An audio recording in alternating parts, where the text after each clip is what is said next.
Hello and welcome to the podcast today. I am Megan Hillier, a professional genealogist and host of Know Your Ancestors.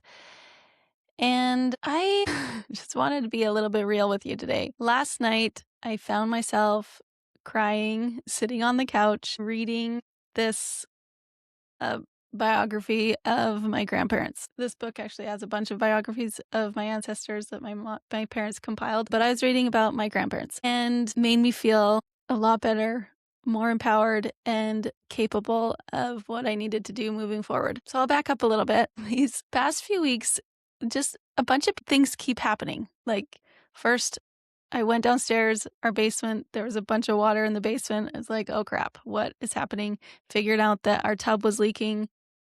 I had to pull the wall apart and find out what the leak was. It was a little over my skill, which is 0 in plumbing. And so finally got a plumber to come and fix that. So that's a process. Luckily, we have another bathroom with another shower, so it's fine. Then last week, I woke up to go on a walk and saw our dear little kitty cat in the road. It had gotten hit by a car, so had to deal with that. Kids being sad, everyone being sad about their favorite cat that died. And let's see, then yesterday, I was driving into town to get groceries. Our car has been on the fritz. I know it was near the end of its life, and in a rainstorm, had to pull over, park in a parking lot, and it is kaput. And I'm pretty sure it's not worth fixing. So we're down to one car. Again, like it's fine, right? But yesterday, it was feeling like a lot. There's just a lot of stressful things going on. And I had a little pity party. It's just sad. Like, why do things have to be so hard? Why can't life just be easy? And I had the thought that I should, read about my ancestors' lives. But I was like, you know what? I just want to sit in this for a bit. I just want to be sad. I just want to feel bad for myself. So I did for a while. And then I'm like, you know what? Okay, let's just pull out this book and see what I can read. And it helped. And I think I don't want to belittle necessarily my circumstance. Like, yeah, a lot of hard things are happening because I think we can always find people that are worse off or had worse lives than us. But that doesn't mean that our pain is any less important or any less significant or any less real.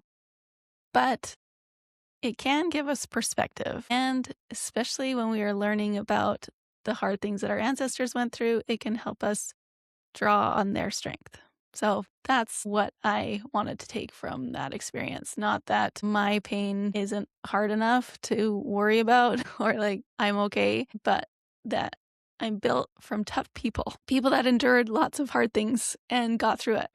So I just wanted to read a bit about my grandparents' life. So this is just the page that I opened it up to.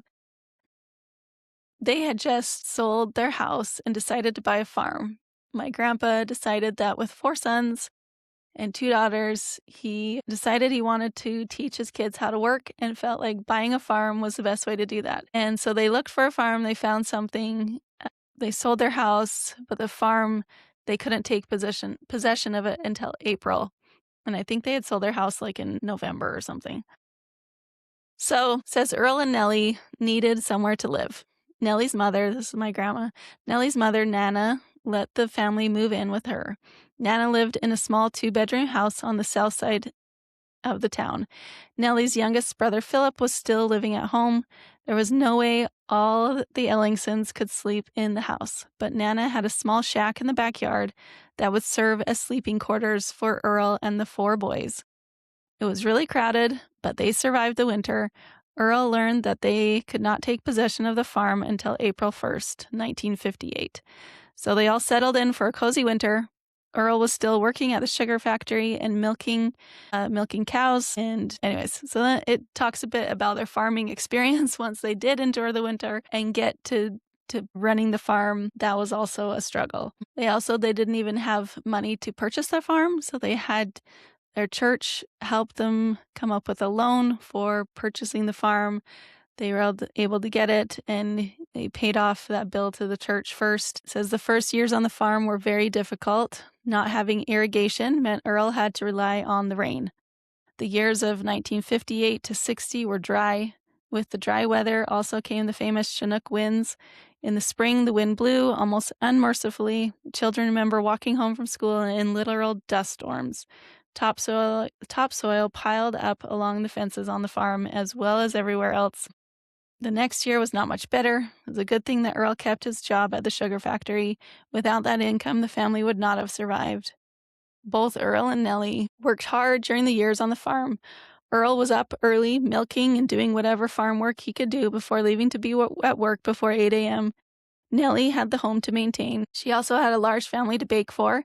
Without the necessary money to buy everything, Nellie made almost all their food from scratch. Baking bread was an important part of the family. Each week, usually Friday, Nellie made between 22 and 24 loaves of bread to feed her growing brood. Anyways, so there's a lot more in there, but reading that helped me feel less alone in my struggles. Didn't make all of the hard things go away. We still got a tub downstairs that I have to finish and get the surround and everything done on that. We still have a car that we need to shop for, and there's just all the things that are always happening with with a big family, right? But reading about my grandparents and knowing that they are not the only ones that have struggled in my lineage, that I come from so many strong people in my lineage that were scrappy, had amazing grit, were able to endure the things that happen in their lives, and not in a pessimistic way. They served people around them. They helped people around them.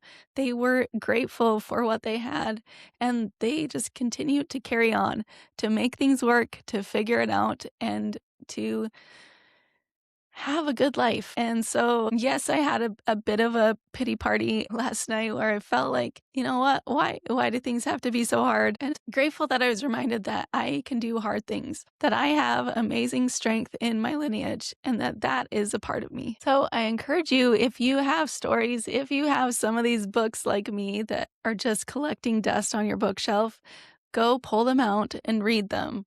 Start learning about your ancestors. When you are feeling like your life is overwhelming and it's a struggle, read about them and see what you're built from.